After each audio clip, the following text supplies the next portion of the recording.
20 நாட்களாக 4 மாநிலங்களில் தொழில் நிமித்தம் சுற்றிவிட்டு சரியான சாப்பாடு தூக்கம் இல்லாமல் ஓய்ந்து போன நிலையில் நானா வீட்டுக்குள் நுழைந்த போது இன்னும் நன்றாக விடியாத நிலையில் இருந்த காலை பொழுது மணி 6 அடிக்க 10 நிமிடம் என்றது.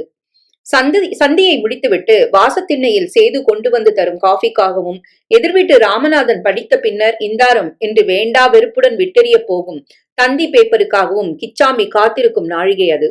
கிணற்றடியில் பல் தேய்த்து கொண்டு சேது சமையல் கட்டில் இந்த வீட்டுக்கு உழைக்க என சுருக்கு எழுந்து லோல்பட வேண்டியிருக்கே, இன்னும் அக்கடான்னு படுத்து கிடக்காம என்கிற எரிச்சலுடன் பில்டர் மண்டையில் நங்கென்று தட்டும் முதல் நாள் பிறந்தகத்திலிருந்து திரும்பிவிட்ட மைதிலி. உறக்கம் கலையாத விழிகளுடன் அவள் அருகில் சின்ன பாப்பா எழுந்திருக்கலாமா வேண்டாமா, டிகாக்ஷன் இறங்கி இருக்குமா இருக்காதா என்ற யோசனையுடன் பாயிலேயே புரளும் வெங்கட்டு. பந்துகளாய் சுருட்டி கொண்டு உறங்கும் குழந்தைகள். வீட்டுக்குள் காலடி வைத்ததும் வைக்காததுமாய் பதற்றத்துடன் என்ன அநியாயம்பா இது, கெஞ்சி கூத்தாடி ராஜாமணி பெங்களூருக்கு டிரான்ஸ்பர் வாங்கிட்டாங்கிறதும், புதன்கிழமை வடபழனி கோயில்ல சொர்ணாவுக்கு தாலி கட்டி அவளையும் தாங்கூட அழிச்சுன்னு போயிட்டாங்கிறதும் உங்களுக்கு எல்லாம் தெரியுமா என்று கேட்டபோது ஒரு நிமிடம் அந்த வார்த்தைகளின் அர்த்தம் புரியாமல் கிச்சாமி திருதிருக்கவே செய்தார். பதற்றமாக பேசிய நானாவின் குரல் காலை பொழுதின் அமைதியை கிழித்து கொண்டு உரக்க ஒலித்திருக்க வேண்டும்.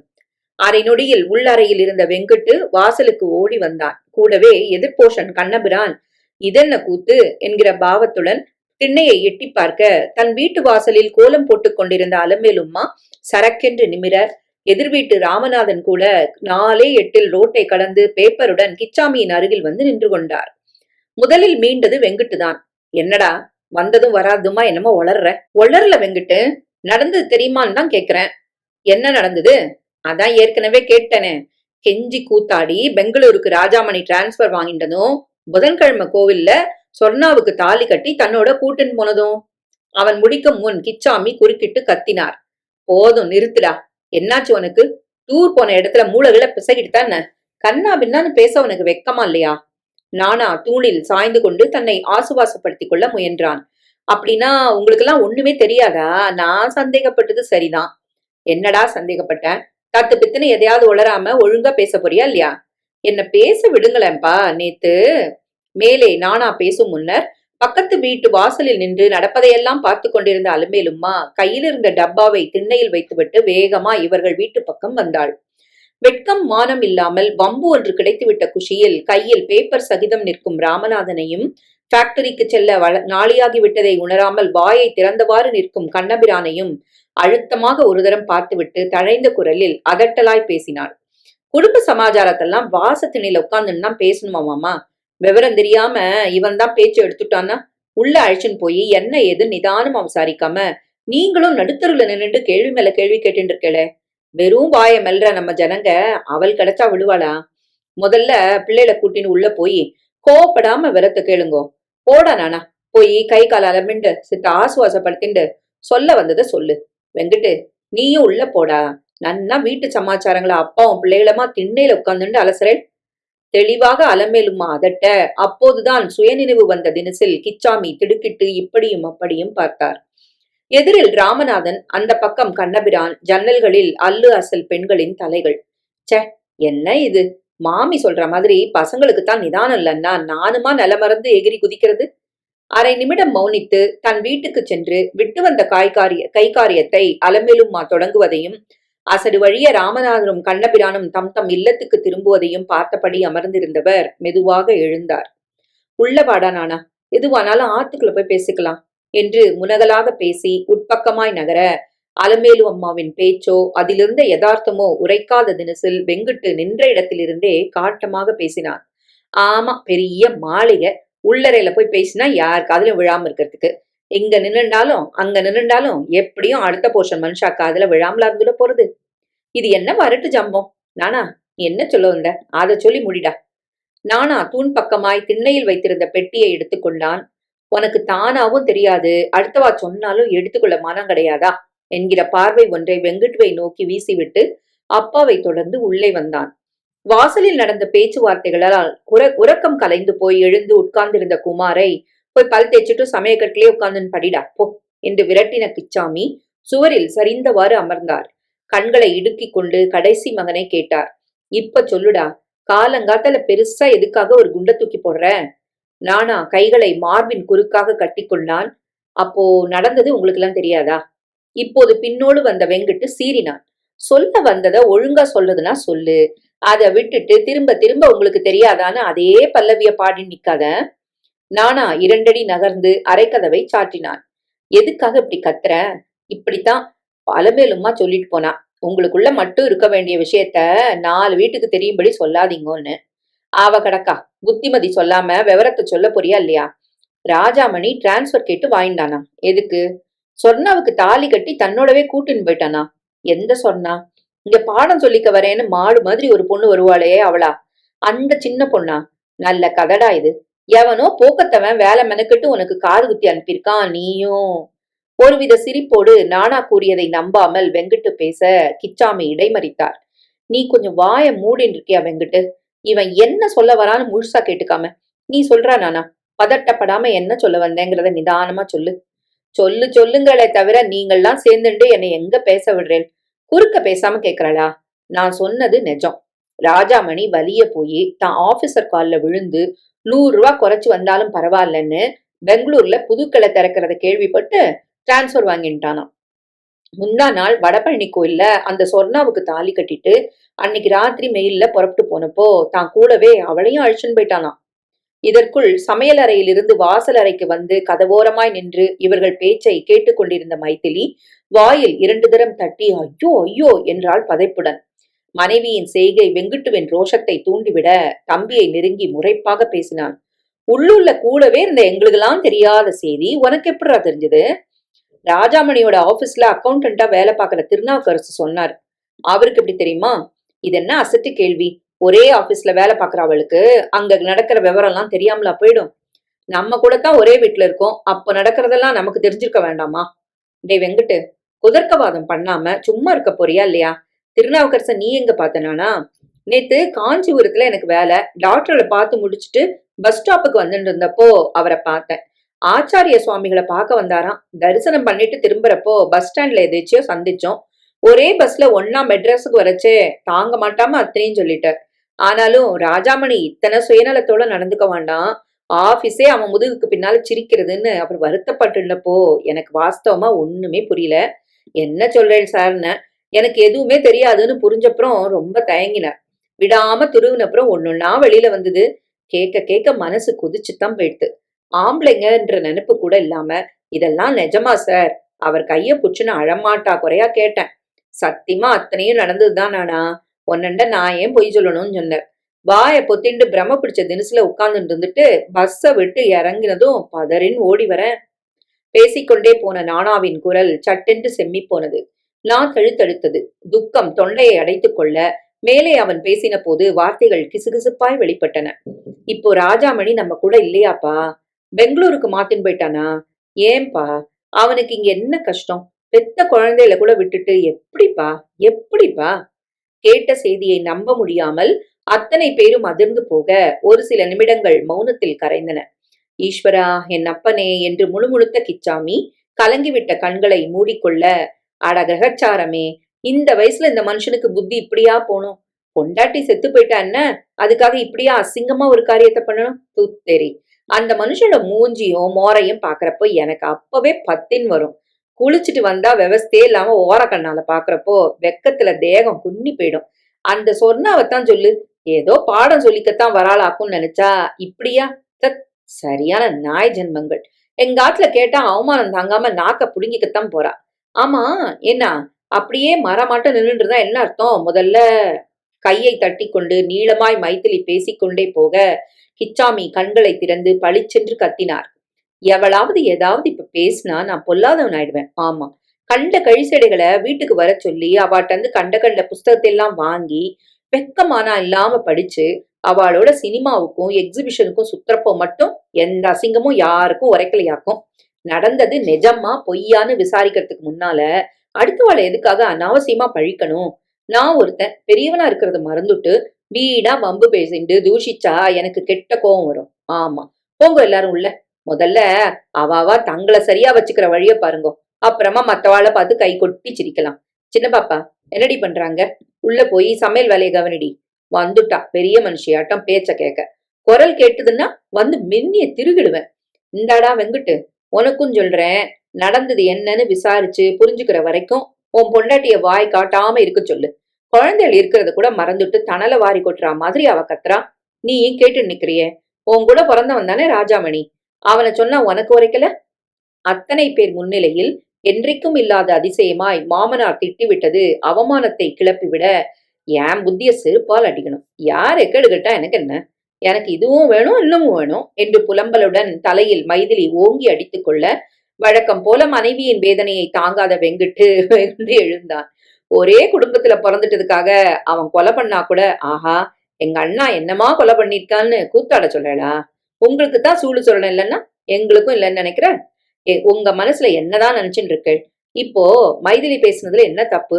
அவ எது சொன்னாலும் உங்களுக்கு தான் ஆக மாட்டேங்கிறது. நானும் பார்த்துன்னு தான் இருக்கேன். வர வர என் பொண்டாட்டியும் நானும்னா இந்த ஆத்துல நிஷித்தம். ஊருக்கு இழைச்சவன் பிள்ளையார் கோயில் ஆண்டிங்கிற மாதிரி எதுக்கெடுத்தாலும் பாய உங்களுக்கு நாங்க தான் ஆப்டமா?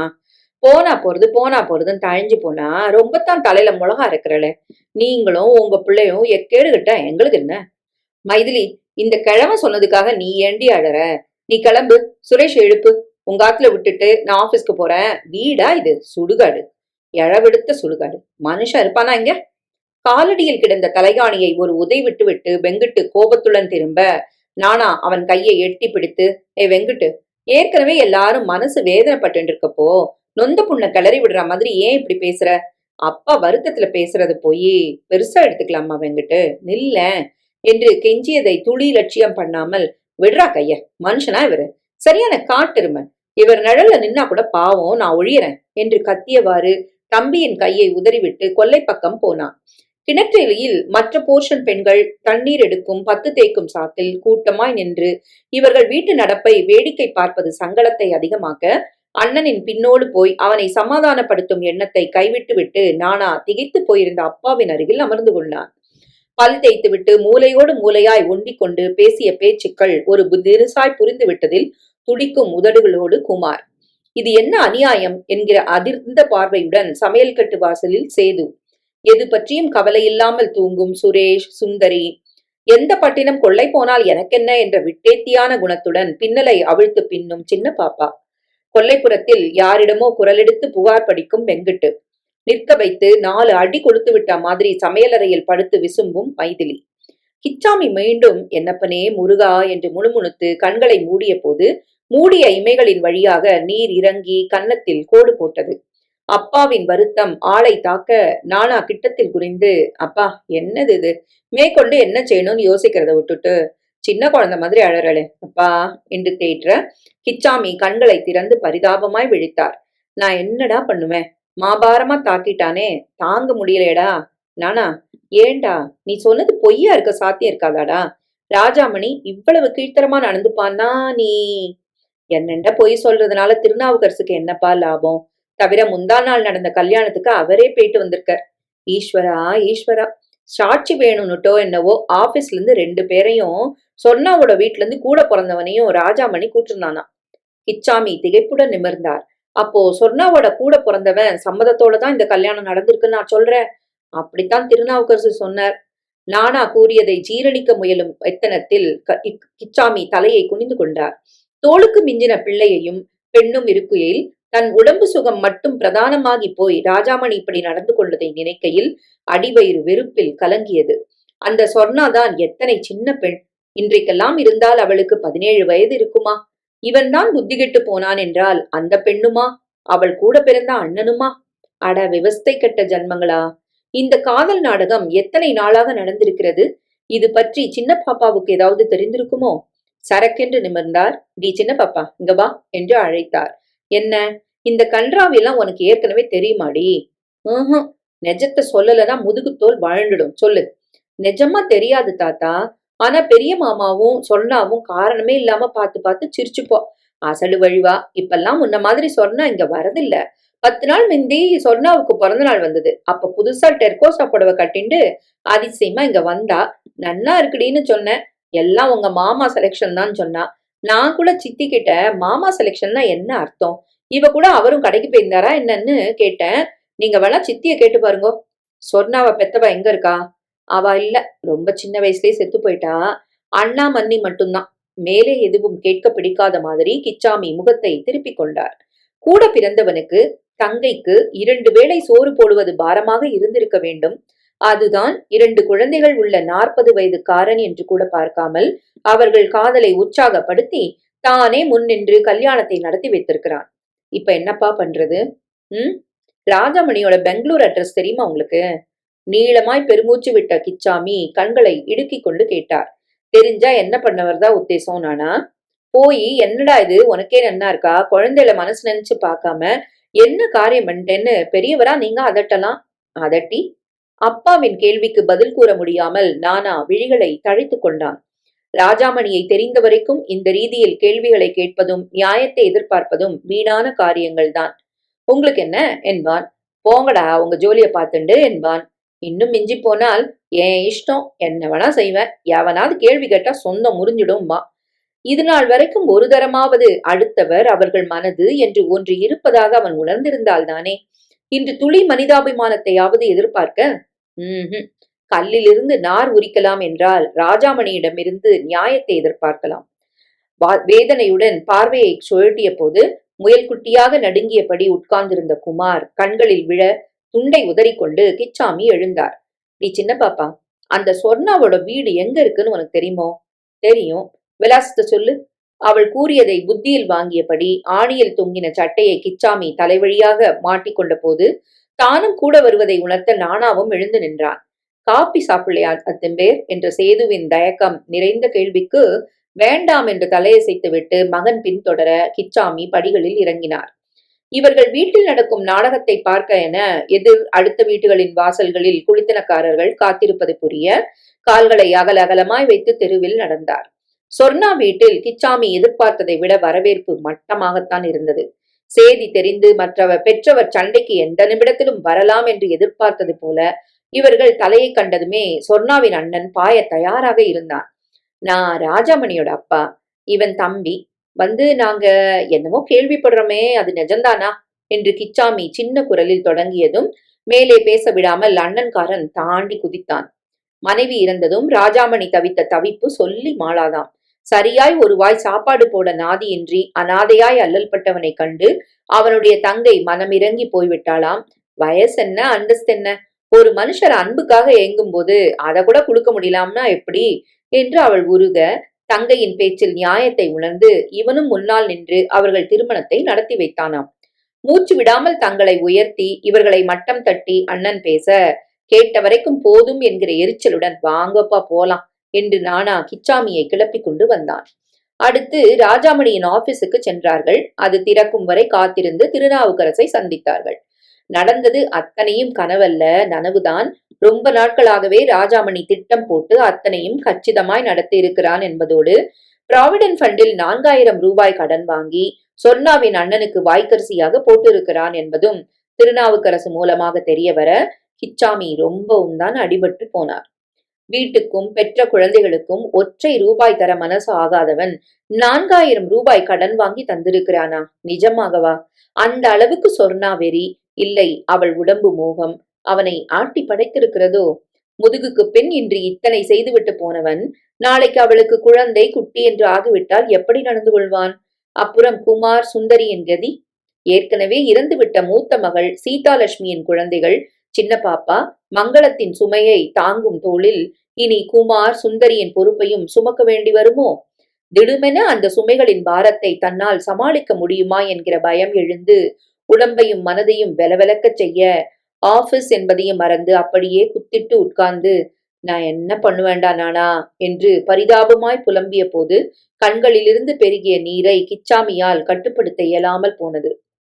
2 4 ஆகி 4 10 ஆகி 10 20 30 100 கை கால் முகம் என்று பாட்டு பாடிக்கொண்டு கொசுக்கள் கடிக்க முற்பட அது நாழிகை எந்த அசைவும் இல்லாமல் மூலையோடு மூலையாய் முடங்கி கிடந்த கிச்சாமி அசைந்து கொடுத்தார். சை சனியன்கள் என்கிற முணுமுணுப்போடு புறங்கையை தட்டின போது ஒரு கொசு அகப்பட்டு கூழாகி போய் ரத்தம் வெளிப்பட்டதில் விரல்கள் சொதத்தன. வேட்டி பனியனில் பட்டுவிட்டால் அசிங்கமாய் கரை தெரியும் என்கிற எண்ணம் எழ முன் ஜாக்கிரதையோடு நசநசத்த விரல்களை திண்ணையின் விளிம்பில் தேய்த்தார். ஒரு தரம் விரல்களை கூட்டி பார்த்துவிட்டு இன்னும் கொஞ்சம் ரத்தம் ஒட்டி கொண்டிருக்கிற மாதிரி பட மீண்டும் திண்ணையில் தடவி கையை முகத்துக்கு எதிராக தூக்கி ஊன்றி பார்த்தார். 4 வீடு தள்ளி இருந்த தெருவிளக்கின் வெளிச்சம் மிக மிக லேசாக மட்டுமே இவர் வீட்டு திண்ணை வரையிலும் வந்ததில் கைவிரல்களோ அதில் பட்ட ரத்தக்கரையோ பார்வையில் புரிபடாமல் போக அலுப்புடன் என்றார். தெரு வெறிச்சோடி கிடந்தது. அத்தனை நேரமாகிவிட்டதா என்ன? இருக்காதே, மிஞ்சி போனால் 7:30. மேலே யோசிக்க தேவையில்லாதபடி அன்று ஞாயிற்றுக்கிழமை என்பது நினைவுக்கு வந்தது. டிவியில் தமிழ் படம் போடும் நாள். வெள்ளிக்கிழமை ஒளிபரப்பப்படும் ஒளியும் ஒலியும் நிகழ்ச்சிக்கே அடித்து பிடித்துக் கொண்டு ஓடும் கூட்டம். தமிழ் படம் என்றால் பரப்பாய் பறப்பதற்கு கேட்க வேண்டுமா? 4 நாள் முன்னால் இருந்தே அந்த வாரம் என்ன படம் என்று ஆளாளுக்கு பேசி மகிழ்வார்கள். எல்லார் வீட்டிலேயும் டிஃபன் முடிந்த கையோடு சமையல் தயாராகிவிடும். 5க்கெல்லாம் கோவில் திருவிழாவுக்கு போகிற மாதிரி டிவி இல்லாத வீட்டு நபர்கள் எல்லாம் குஞ்சிலிருந்து கிழவி வரை வக்கீலாத்துக்கும் டிரான்ஸ்போர்ட் மேனேஜர் வீட்டுக்கும் ஆடிட்டர் இல்லத்துக்கும் படையெடுத்து விடுவார்கள். முன்கூட்டியே போனால்தான் நல்ல இடமாய் கிடைக்குமாம். டிரான்ஸ்போர்ட் மேனேஜர் மனைவி வாரம் கிட்டத்தட்ட 10 ரூபாய் தமிழ் சினிமாவுக்கு காசு வாங்கியே சம்பாதிப்பதாய் கேள்வி. சீலிங் ஃபேன், விஸ்தாரமான கூடம், கலர் டெலிவிஷன், கூட்டம் முண்டுவதற்கு கேட்பானேன். எல்லாம் சின்ன பாப்பா மைதிலி சொல்லித்தான் கிச்சாமிக்கு தெரியும். மற்றபடி தெருக்கோடியில் நிழலாய் தெரிந்த ரூபம் பரிச்சயமானதாக இருக்க கிச்சாமி கண்களை இடுக்கிக் கொண்டு வெறித்தார். கக்கத்தில் குடை, வேஷ்டியின் நுனியை தூக்கி பிடித்த இடக்கை, வலக்காலை விட இடக்கால் நீளத்தில் 1/2 இன்ச் கம்மியாக இருக்க கொண்டு ஒரு தினுசாய் ஆடி ஆடி வரும் நடை. தெருவிளக்கை தாண்டுகையில் வருவது தரகர் நடராஜன் என்பது புரிந்து போனது. மனது இருக்கும் இருப்பில் யாரையும் சந்திக்க பிடிக்காமல் போக இவர் எதற்காக இப்போது வருகிறார் என்கிற ஆயாசம் எழுந்தது. இருட்டில் கிச்சாமி உட்கார்ந்திருப்பதை காண முடியாமல் வாசல் படியில் நின்று நடராஜன், கிச்சாமி, ஓய் கிச்சாமி என்று குரல் கொடுக்க, இங்கதானே இருக்கேன் என்றார் மெதுவாக. எங்கேயா இருக்கீர்? இருட்டில் என்ன பண்றீர்? தின்ன விளக்க போடக்கூடாதா? இதற்குள் இருட்டு கண்களுக்கு பழகிவிட கிச்சாமி இருந்த மூலையை பார்த்து பேசின நடராஜன் திண்ணையில் உட்கார்ந்து சோ அப்பாடா என்று பெருமூச்சு விட்டார். மணி 8 போறது. இன்னும் என்ன கசகசப்பு, வியர்வை, கோடை கால மாதிரினா வெயில் சுட்டரிக்கிறது. எதற்கும் கிச்சாமி பதில் கூறாமல் இருக்க நடராஜன் குரலை தளர்த்தி கொண்டார். என்ன ஓய், நான் பாட்டுக்கு பேசிண்டே இருக்கேன், நீ பாட்டுக்கு எதுவுமே சொல்லாம இருக்கிற. உடம்புகளும் சரியில்லையா கிச்சாமி? மனசு சரியில்லை அதானே? சங்கரன் வந்து விவரத்தை சொன்னா. ரொம்ப கஷ்டமா இருந்தது. உடனே வருவோம்னா முடியாம அடுக்கடுக்கா வேலை. சுந்தரேசன் பொன் கல்யாணம், ராமானுஜம் வீட்டு சீமந்தம், ரெண்டையும் நீர் இல்லாம ஒப்பேத்தி முடிக்கிறதுக்குள்ள எனக்கு விழி பிதுங்கி போச்சு. சங்கரன் நல்ல பையன்தான், ஆனாலும் அனுபவம் அவனுக்கு இல்ல பாருங்கோ. திணறிட்டான். சேஷு, அம்பி, ராஜம் மாமா எல்லாருமே கிச்சாமி மாமா இல்லாம ஒண்ணுமே தோதுப்படலன்னு 10 தரமா சொல்லிருப்பா. என்னமோ நல்ல காலம், பெருசா விவகாரம் எதுவும் எழாம ரெண்டும் நடந்துட்டு. சின்ன கல்யாணம் தானே, என்ன 3 வேளையும் சேர்த்து 350 இலை கூட விழலன்னா பாத்துக்குமே. அந்த மட்டுக்கும் சுலபமா என்னால சமாளிக்க முடிஞ்சது. வர்ற 10ஆம் தேதி கோபாலகிருஷ்ணநாத்து கல்யாணம் இருக்கு. நினைப்பிருக்கோ இல்லையோ? பெரிய இடம், ஹேமமாலினியில நடக்கிறது. ஜாக்கிரதையா இருக்கணும். என்ன அட்வான்ஸ் வந்து எப்ப வாங்கிக்கிறதா இருக்கீர்? பொண்ணு ஆத்துக்கு போய் மெனு இதர வகைரா லிஸ்ட வாங்கிக்கணும். நாளைக்கு போலாமா? மூச்சு விடாமல் நடராஜன் பேசி நிறுத்த கிச்சாமி என்றார் பதிலுக்கு. என்னையா உச்சு? எனக்கு உடம்புக்கு முடியலண்ணா. நீங்க ராஜமாமா வச்சுட்டு காரியங்களை கவனிக்க முடியுமான்னு பாருங்களேன். கழுத்தில் கடித்த கொசுவை நடராஜன் ஓங்கி அடித்தார். பின் இந்த திண்ண விளக்கோட சுவிட்ச் எங்க இருக்கு என்றார் அதட்டலாய். பல்பு ஃபியூஸ் ஆயிருக்குண்ணா. முன்னர விளக்கையாவது போடுமே. கிச்சாமி, முகம் தெரியாம பேசுறது கஷ்டமா இருக்கு. ஆத்துல யாருமே இல்லையா? எங்க எல்லாரும்? டிவியில தமிழ் படம் பார்க்க போயிருக்கா. இனியும் சும்மா இருப்பது மரியாதை அல்ல என்று உணர்ந்த கிச்சாமி எழுந்து போய் முன்னரை விளக்கை போட்டார். 60 வாட் பல்பின் வெளிச்சம் ஜன்னல் வழியாக திண்ணையில் பரவியது. தாகத்துக்கு ஏதாவது சாப்பிடலன்னா? ஒண்ணு வேண்டாம், ஜில்லுன்னு தண்ணி மட்டும் குடும். கிச்சாமி குழந்து நீட்டிய டம்ளரை வாங்கி ஒரே வாயில் குளித்து சின்னதாக ஏப்பம் விட்ட நடராஜன் நிமிர்ந்து முன்னால் நின்றவரை பார்த்து திடுக்கிட்டார். அரைகுறை வெளிச்சத்திலும் கிச்சாமியின் சிவந்து வீங்கிய கண்கள் பளிச்சென்று தெரிய, என்ன கிச்சாமி என்றார் பதற்றத்துடன். என்ன ஓய், எப்படியோ இருக்கீர்? அழுதீரா என்ன? மூத்தவனோட சுயநலமான காரியத்தை நினைச்சு இன்னுமா கலங்கின்றிருக்கீர்? நிஜமான கரிசனத்துடன் நடராஜன் வினவ அடங்கி இருந்த கண்ணீர் கிச்சாமியின் கண்களை துளையிட்டு கொண்டு மீண்டும் வெளிப்பட்டது. நடராஜன் பதறினார். என்ன கிச்சாமி இது? பச்சை பிள்ளையாட்டம் அழுதுண்டு கண்ணை துடைக்கும். வாழ்க்கைன்னா 4 இருக்கத்தான் செய்யும். உங்களுக்கு தெரியாதா? இல்ல நீங்க அனுபவிக்காததா? முதல்ல கண்ணை தொடங்கோ. வீட்டுக்குள்ள யாராவது இருந்தா கூட்டு ஒரு வாய் காஃபி சூடா கலந்து சொல்லுங்க. இப்படி உட்காருங்கோ. சுவாதீனத்துடன் அதட்ட கிச்சாமி உட்கார்ந்தார். தான் ஆடாட்டாலும் சத ஆடும்பா, சரியா இருக்கு. அவன் போயிட்டான். பந்தம் பாசம் உங்க சகாப்தம் எதுவும் வேண்டான்னு. ஆனா நீங்க இங்க கடந்து அல்லாடுறீ. இதுதான் சுவாமி கலியுக நடப்புங்கிறது. ஆமா, நானா பெங்களூருக்கு என்ன ஏதுன்னு விசாரிக்க போயிருக்கான்னு சங்கரன் சொன்னானே, வந்துட்டானா? அங்க அவனை பார்த்தானாமா, பேசினானாமா, என்ன சொன்னானா? ஒரு வாரத்து தாடியை சொரிந்து கொண்டே கேள்வி மேல் கேள்வியாக கேட்டவரை கிச்சாமி ஏறிட்டார். நானா இன்னும் பெங்களூர்ல இருந்து வரல, வந்தாதான் எல்லாம் தெரியும். அட ஏழுமலையானே, இன்னும் சேதி எதுவும் தெளிவா தெரியாதப்பதான் இப்படி இடிஞ்சு போய் உட்கார்ந்துட்டு இருக்கீங்களா? சரியா போச்சு போங்க. நான் என்னமோ ராஜாமணி தடாபுடான்னு பேசி நானாவ பொறுப்பு இல்லாம விரட்டிட்டான். அதான் நீங்க இப்படி உடஞ்சு போயிட்டேன்னு நினைச்சு ஒரு நிமிஷம் பதறித்தான் போயிட்டேன். சரி சரி, எந்திரிங்க. முகத்தை அலம்பிண்டு கணக்கு புஸ்தகத்தை எடுத்துன்னு வாங்கோ. இன்னும் நாடார் வீட்டு மஞ்ச நீர் கல்யாண கணக்கே நம்ம முடிக்கல. அத பார்த்துட்டு நாளைக்கு கோபாலகிருஷ்ணா நாளத்துல என்னத்த பேச போறோம், எத்தனை அட்வான்ஸ் வாங்க போறோம் தீர்மானிச்சுடலாம். எந்திரிங்க கிச்சாமி. ஆசமஞ்சமா உட்காராம உட்கார், மனசு இன்னும் பேதலிச்சு தான் போகும். வீட்டுல யாராவது மைதிலி சின்ன பாப்பா இருந்தா சூடா ஒரு வாய் காஃபி கலந்துன்னு வர சொல்லுங்க. குடிச்சிட்டு உட்கார்ந்தா சலுப்பும் சலிப்பும் ஓடிடும். வெண்குல குரலில் உரக்க நடராஜன் பேசுவது சங்கடத்தை அதிகரித்து விட கிச்சாமி தலையை குனிந்து கொண்டு சின்ன குரலில் பேசினார். ஆத்துல யாரும் இல்லைன்னா.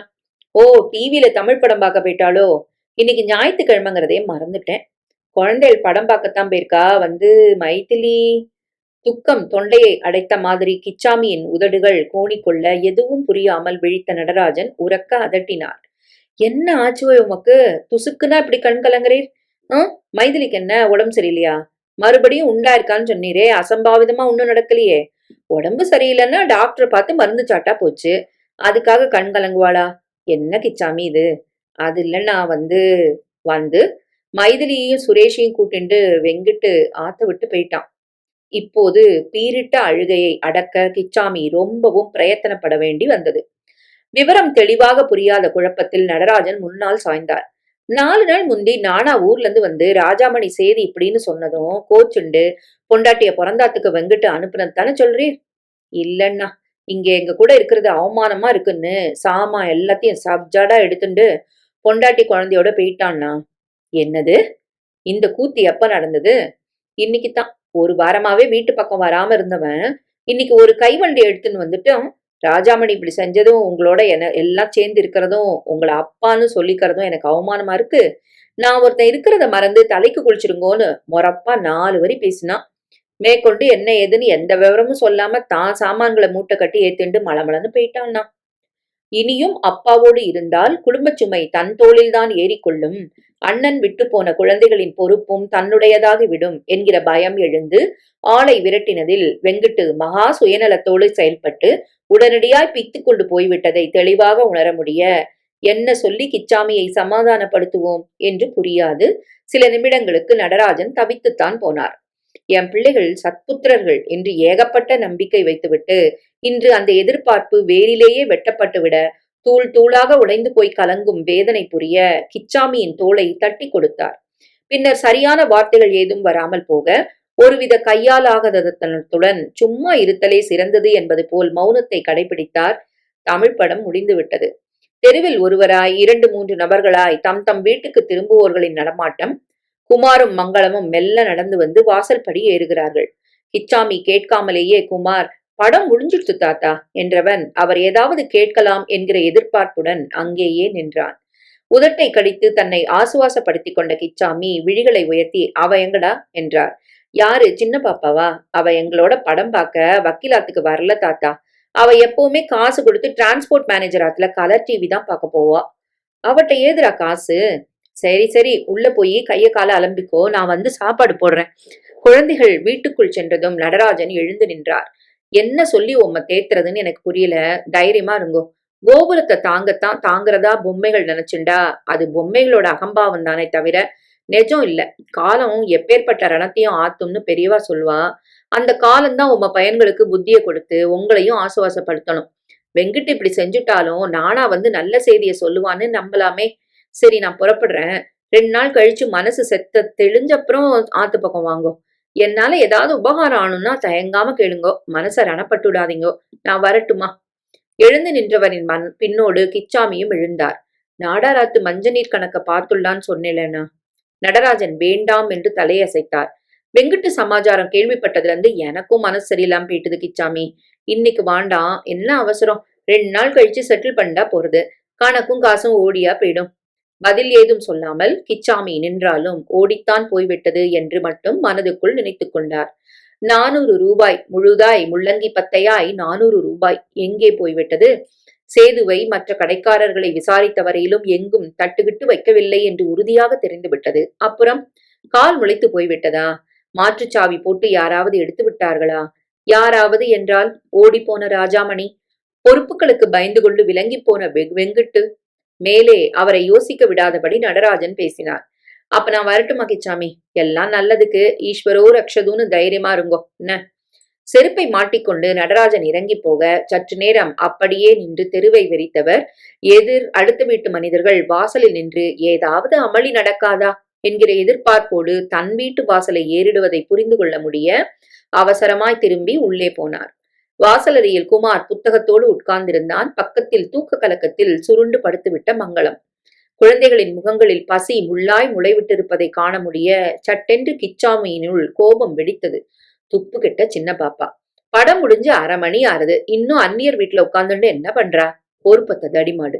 நிற்க வைத்து 4 வார்த்தை உரைக்கிற மாதிரி கேட்டாலும் காதில் ஏறாமல் எருமை மாடு கணக்காய் துடைத்து போட்டு விடுபவளை எப்படித்தான் வழிக்கு கொண்டு வருவது?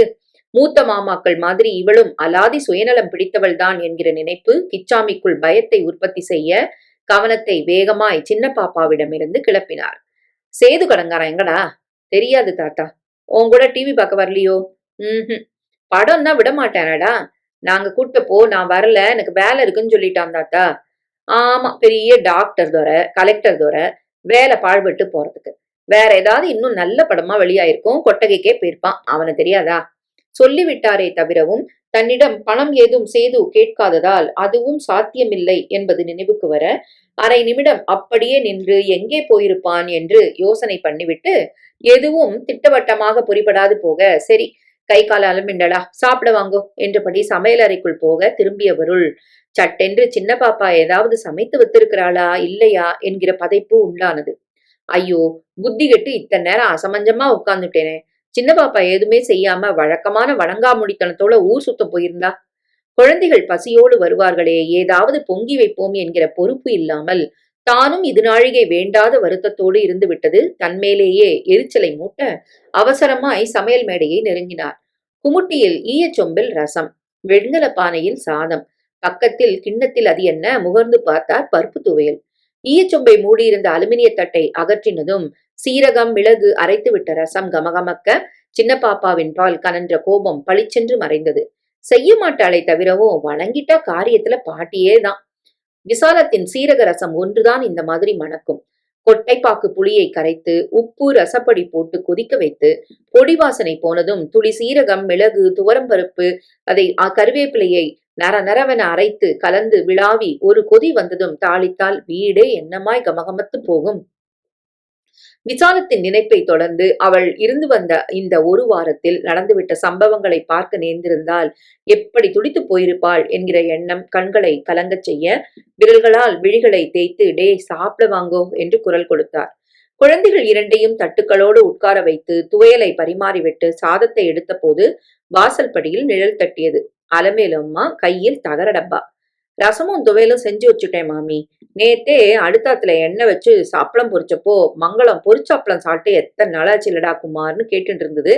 நாங்க போற வர்ற இடத்துல சமைக்கிறப்போ தினசா சாப்பிடுறோம். இந்த குழந்தைகளுக்கு தான் வக்கனையா ஒண்ணுமே செஞ்சு போட முடிய மாட்டேங்கிறது. எண்ணெய் இல்ல, அத்தின்பேர் கேட்டா வைவார். நாளன்னைக்காவது எண்ணெய் வாங்கி வந்து பொரிச்சு தரணும்னு வெளியில போறதுக்கு முன்னால சேது சொல்லிட்டு இருந்தான். என்கிட்ட எண்ணெய் இருந்தது. சுந்தரேசநாத்துல மடி அப்பளம் இட்டப்போ எனக்கு அவ கொடுத்த 10 அப்பளமும் போன வருஷத்து வடாமும் அப்படியே இருந்தது. அதுல 4 பொரிச்சுன்னு வந்தேன். குழந்தைகள் இன்னும் சாப்பிடலையானோ? பேசிக்கொண்டே உள்ளே வந்தவள், நீங்க தள்ளுங்க மாமா, நான் சாப்பாடு போடுறேன் எனவும் கிச்சாமி எழுந்து கிழக்கு பக்கமாக நகர்ந்து சுவரில் சாய்ந்து உட்கார்ந்து கொண்டார். காலையில் வெங்கிட்டு வந்து தன் சாமான்களை தூக்கி கொண்டு போன கையோடு தன்னால் ஆன விதத்தில் கிச்சாமிக்கு அலமேலு அம்மா சமாதானம் சொல்லிவிட்டிருந்ததில் மீண்டும் வெங்கிட்டு பேச்சு வேண்டாம் என்கிற முடிவோடு கண்களை மூடிக்கொண்டார். நானா பெங்களூர்ல இருந்து வந்துட்டானா? இன்னும் இல்ல. அவன் எந்த மாதிரி செய்தியோட வரப்போறானோ தெரியல. எல்லாம் நல்ல செய்தியோட தான் வருவான். வீணா மனச குழப்பிக்காதீங்கோ. சாப்பிடுறேளா? இலை போடட்டுமா? சின்ன பாப்பா எங்க? இன்னுமா டிவி பார்த்துட்டு வரல? சேதுவ காணுமே, எங்க அவன்? அலமேலு அம்மா கேட்டுக்கொண்டிருக்கும் போதே ஏதோ பாட்டை முணுமுணுத்தபடி வீட்டுக்குள் சின்ன பாப்பா நுழைந்தாள். செருப்பை முன்னரையில் அலட்சியமாய் உதறிவிட்டு சமையல் கட்டில் எட்டி பார்த்தவளை கிச்சாமி வெறித்தார். எங்கடி ஊர் சுத்திட்டு வர? டிவி பார்த்துட்டு வரேன். படம் முடிஞ்சு இத்தனை நாள் என்ன பண்ண? நியூஸ் கேட்டுட்டு வரேன். ஆமா, பெரிய மனுஷிவ. நியூஸ் கேட்காட்டா தலை வெடிச்சிடும். ஏண்டி, சாயங்காலம் நீ சமைக்கலையா? சேதுவையா செய்ய சொன்ன? சின்ன பாப்பா அலட்சியமாய் பின்னலை பின்னுக்கு தள்ளி கொண்டாள்.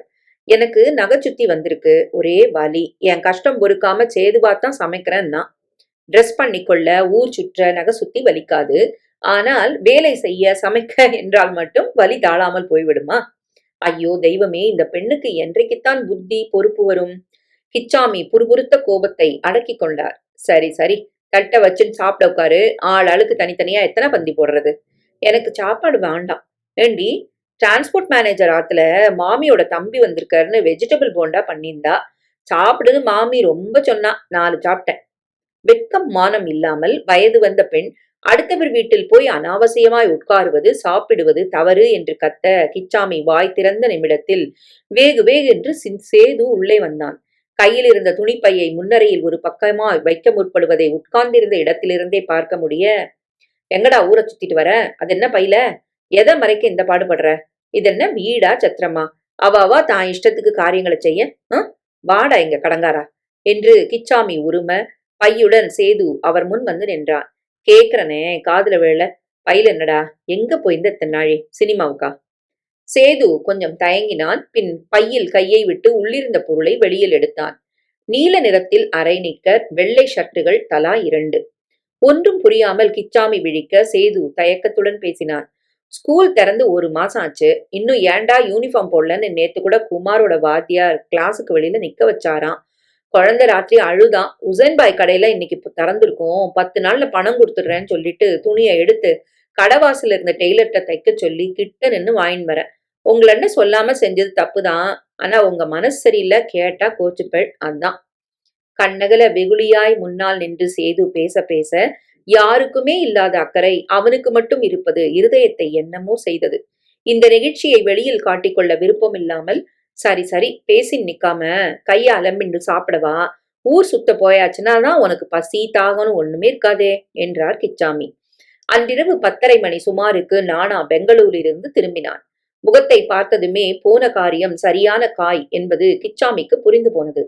முன்னறையில் குழந்தைகளும் சேதுவும் உறங்கிக் கொண்டிருந்ததால் சமையலறையில் நின்று நானா பேசினான். நான் போன அன்னைக்கு ராஜாமணி ஆபீஸ்க்கு வரல. நேத்திக்கும் இன்னைக்கும் அவன் ஆபீஸ் லீவு. எப்படியோ படாத பாடுபட்டு வீட்டு விலாசம் தெரிஞ்சுண்டு காத்தால போனா. எங்க வந்த? உங்க சகாப்தமே வாண்டான் தானே ஊரு விட்டே வந்துட்டேன். துரத்தின் வர வெக்கமா இல்லையான்னு கண்ணா பின்னான்னு பேசிட்டான்பா.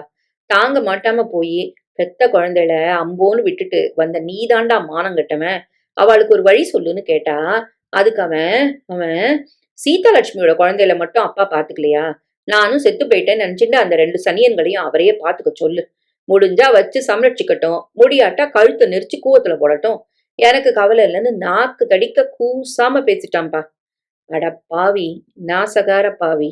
பெண் பித்து தலைக்கேறி விட்டது என்பதற்காக பெற்ற குழந்தைகளை நாக்கூசாமல் இப்படி? அவனை தாங்க மாட்டாமல் கத்த நினைத்த கிச்சாமி யாரோ விசும்பும் குரல் கேட்டு திரும்பினார். வாசல் படியில் முகம் நசுங்கி போக குமார். நானா சட்டென்று அவன் அருகில் சென்று குனிந்தான். ஏண்டா தூங்கிட்டு இருந்தவன் எப்போ எழுந்த? ஏண்டா அழற குமார்? சித்தப்பாவின் பேச்சு காதில் விழாத மாதிரி குமார் தாத்தாவிடம் ஓடி வந்தான். அவர் இடுப்பை கட்டி கொண்டான். அழுகையை நிறுத்தாமல் கேட்டான். எங்க அப்பா சொன்ன மாதிரி எங்களை கழுத்து நெரிச்சு கொன்னுட போறியா தாத்தா? உனக்கும் எங்களை பிடிக்காம போயிடுமா தாத்தா? பேசியவனை கிச்சாமி தேற்றும் முன்னர் நானா அலக்காக தூக்கி அணைத்து கொண்டான். தாத்தாவுக்கு மட்டும் இல்ல குமார், எனக்கும் நீங்க வேணும். சித்தப்பா, நான் ஒருத்தன் இருக்கிறத மறந்துட்டு ஏன்டா இப்படி எல்லாம் பேசுற? அவன் கிடக்காண்ட அசடு ஏதோ வளர்றான். நான் இல்ல, தாத்தா இல்ல. நாங்க இருக்கோண்டா உனக்கும் மங்களத்துக்கும். நீ எதுக்கும் கலங்காத. ஆமா. ஆணித்தரமாய் நிஜமான கரிசனத்துடன் நானா பேசியது அடிபட்ட மனதை வருடி கொடுக்கும் மருந்தாக இருந்தது. சட்டென்று எழுந்த நிம்மதியில் கண்களில் ஜலம் பெருக கிச்சாமி சுவரில் சாய்ந்தார். நானா மாதிரி ஒருத்தன் இருக்கையில் எதற்காக கவலைப்பட வேண்டும் என்பதால் நானா ஒருவன் 100 ராஜாமணி வெங்கட்டுகளுக்கு சமம். நான் இருக்கிறேன், கவலை என்ன என்று சின்ன பிள்ளை சொல்கிறான். பிறகும் எதற்காக இடிந்து போக வேண்டும்? குமாரை தூக்கிச் சென்று நானா தூங்க வைத்த நிமிடத்தில் தன்னை ஒரு தினுசாய் தேற்றிக் கொண்டதோடு, முடங்கி கிடப்பது மனதுக்கு நல்லதில்லை, நாளைக்கே நடராஜனை பார்த்து புது வேலைகளின் பொறுப்புகளை ஏற்க நான் தயார் என்று சொல்ல வேண்டும் என்று கிச்சாமி தீர்மானித்துக் கொண்டார். அம்பி, டே, ஆறுடாங்க, எல்லாரும் செவிடாயிட்டாளா என்ன? ஒருத்தனுக்கு கூடவா நான் கூப்பிடுறது காதுல விழல? கல்யாண சத்திரத்தின் பின்கட்டு வராந்தாவில் அமர்ந்தவாறு கணக்கு வழக்குகளை எழுதி கொண்டிருந்த கிச்சாமியின் நாவியிலிருந்து குரலெடுத்து கத்த கைகாரியத்தை போட்டுவிட்டு சங்கரன் அவசரமாய் ஓடி வந்தான். கூட்டலாம் அம்மா? கேள்வி கேட்டவனை கிச்சாமி கண்களை இடுக்கிக் கொண்டு வெறித்தார். இன்னும் செத்த கழிச்சு சாவாசமா வரதுக்கு என்ன? தொண்டை தண்ணி சுத்தமா வறண்டு போன அப்புறம். அம்பி என்ன பண்றான்? கட்லெட்டுக்கு காய்கறி வேக வச்சு கொட்டிட்டு வெங்காயத்தை நறுக்கின்னு இருக்கான். கூப்பிடட்டுமா? வாண்டா, மச மசன்னு நின்றுட்டு இருக்காம காரியங்களை கவனிச்சான்னா சரி. முன்ன மாதிரி இல்ல இப்ப அவன். தன்னை தன்னை விட்டு ஆள் இல்லைங்கிற ராங்கி நிறையவே வந்துடுது. போன 2ஆம் வருஷம் என்கிட்ட வந்து சேர்ந்தப்போ என்ன பதவிசா அடக்கமா இருந்தான். அப்போ வறட்சி, சோத்துக்கு தாளம் போட்ட நேரம், ஒழுங்கா இருந்தான். இப்போ கையில தாராளமா காசு புழங்குறது. அதோட கட்லெட், பாஜி, சன்னா அதுகளை நன்னா செய்ய நம்மள விட்டா வேற ஆள் இல்லைங்கிற திமிர் வேற சேர்ந்துட்டு இருக்கு. கேட்கணுமா தலைகீழா நிக்கிறதுக்கு? உறக்க யார் காதில் விழுந்தால் எனக்கென்ன என்கிற எண்ணத்தோடு இது நாழிகை பேசின கிச்சாமி ஏதோ நினைத்து கொண்டு குரலை தழைத்தார். ஏண்டா, அம்பிக்கு வேண்டாத பழக்கம்லாம் வந்துட்டு இருக்காமே, நிஜம்தானா? வெறுமன சிகரெட் பிடிக்கிறதோட இருக்கான்னு நினைச்சுட்டு இருந்தேன். நேத்து ராஜமாமா ரகசியமா என்னண்ட அந்த பிள்ளைய கொஞ்சம் கண்டிச்சு வைங்கோ, சாராய கடை பக்கமா அப்பப்ப நடமாடுறான்னு எல்லாரும் பேசிக்கிறான்னு சொன்னாரே. என்ன கஷ்டகாலம்டா இது! எப்போல இருந்து இந்த கன்றாவி பழக்கம்லாம் அந்த கடங்காரனுக்கு? ஒழுங்கா பிழைக்கிறது பிடிக்கலையாமா? ஆத்துல மகாலட்சுமி மாதிரி பொண்டாட்டி, தங்க விக்கிரமா 2 பொன் குழந்தைகள் இருக்கிறதையும், இப்ப 4 காசு சேர்த்தாத்தான் நாளைக்கு அதுகளை ஓரளவுக்காவது கரையேற்ற முடியுங்கிறதையும் மறந்துட்டானா? என்ன கெடுடா வந்தது அவனுக்கு? ஒருவித ஆதங்கத்தோடு கிச்சாமி நீளமாய் பேசி நிறுத்த பதில் கூற தெரியாத மாதிரி சங்கரன் தலையை குனிந்து கொண்டான். ஏண்டா, நான் இத்தனை கேட்கிறேன், நீ பாட்டுக்கு தேமே நின்னா என்ன அர்த்தம்? ராஜமாமா சொன்னது நிஜமா பொய்யா? சங்கரன் அவரை பரிதாபமாக ஏறிட்டான். எனக்கு வாஸ்தவமா தெரியாது மாமா. வேலை சமயத்துலதான் நாங்க ஒன்னா இருக்கோம். மத்தபடி அவன் வீடு திருவல்லிக்கேணியில, என்னது மயிலாப்பூர்ல. வேலை இல்லாத நாள்ல டைப்பிங் கத்துக்கிறதுலயும் வக்கீலாத்துல அப்பப்ப ஏதாவது சில்லறையா வேலை பண்றதுலயுமே ஏன் பொழுது போயிடுறது. அதனால யார் யார் எப்படி இப்படி இருக்கா, சாயங்கால வேலையில என்னென்ன பண்றான்னு எனக்கு தெரியாது மாமா. சும்மாவானாலும் கண்ணால பார்க்காத ஒரு விஷயத்த பத்தி தெரிஞ்சா மாதிரி சொல்றது தப்பு இல்லையா? இதுதான் சங்கரன். வலிய எந்த வம்புக்கும் போக மாட்டான். எவரை பற்றின அனாவசிய பேச்சுக்களிலும் கலந்து கொள்ள மாட்டான். முடிந்தால் அடுத்தவருக்கு நல்லது பண்ணுவானே தவிர தப்பி தவறி கூட தன் சொல்லோ செய்கையோ இன்னொருத்தரை புண்படுத்த விடுவதில்லை. அப்படி ஒரு தங்கமான குணம். இந்த குணம்தான் கிச்சாமி அவனை தன் நெஞ்சுக்குள் தூக்கி வைத்துக் கொள்ள காரணமாக இருக்கிறது. பணம் காசு இல்லாவிட்டால் என்ன? குணம் அது வண்டி வண்டியாய் அல்லவா சங்கரனுக்குள் கொட்டி கிடக்கிறது. பொய், திரிசம்மன், சுயநலம், காழ்ப்புணர்ச்சி என்று சர்வசகஜமாய் ஊர் உலகத்தாரிடம் காணப்படும் கல்யாண குணங்களில் ஒன்று கூட இயல்பாக முளைவிடாமல் ஒரு பிள்ளை இந்த காலத்தில் இருக்கிறான் என்றால் அது எத்தனை பெரிய அதிசயம்! கையில் இருந்த கணக்கு புத்தகத்தை மூடி வைத்து கிச்சாமி எதிரில் நின்றவனை பார்த்து, ஜில்லுன்னு ஒரு டம்ளர் தண்ணி கொண்டாடா என்றார். அரை நிமிடத்தில் சங்கரன் கொண்டு வந்ததை குடித்தவர் லோட்டாவை அவனிடம் நீட்டினார். நீ என்ன பண்ணிட்டு இருக்க? லாண்ட்ரிக்கார வந்திருக்க, டேபிள் கிளாத் எல்லாம் கிழிசல் இல்லாம சுத்தமா இருக்கான்னு பாத்துட்டு இருக்கேன். ஆமாமா, அதை வேற யார்கிட்டையும் விடாம நீயே பாத்துடு. போன ட்ரிப் மீனாட்சி கல்யாண மண்டபத்துல நடந்த கல்யாணத்துல சாமிநாதனை கவனிக்க சொல்லிட்டு வேற ஏதோ வேலையா போயிட்டேன். அந்த சோம்பேறி ராஸ்கல் என்னடானா பிரிச்சு பார்க்காமலே ஏனோ தானோன்னு வாங்கி அடிக்கிருக்கான். சாப்பிடுற சமயத்துல பிரிச்சு டேபிள் மேல போட்டா உள்ளங்கை அளவுல நிறைய ஷீட்ல பொத்தல். பொண்ண பெத்தவரானா தைய தக்கான்னு குதிக்கிறார். என் சிநேகிதாள்லாம் ரொம்ப உசந்தப்பட்டவா, நாகரிகமானவா. இப்படி மானத்தை வாங்கிட்டேளே, முதல்ல சொல்லியிருந்தோனோ இல்லையோன்னு எல்லார் முன்னிலையும் கத்துறார். தப்புதாண்ணா, எங்களையும் மீறி நடந்துடுத்துன்னு காலில் விழாத குறையா கெஞ்சியும் ஒன்னும் பிரயோஜனம் இல்ல. கடைசியில அதை சாக்கா வச்சுட்டு மனுஷன் 1000 ரூபாய் கான்ட்ராக்ட் பணத்துல பிடிச்சுட்டார். அதெல்லாம் உனக்கு தெரியுமோ இல்லையோ? ஏற்கனவே தெரிந்த கதையை கிச்சாமி கூற சங்கரன் தெரியும் என்று தலையசைத்தான்.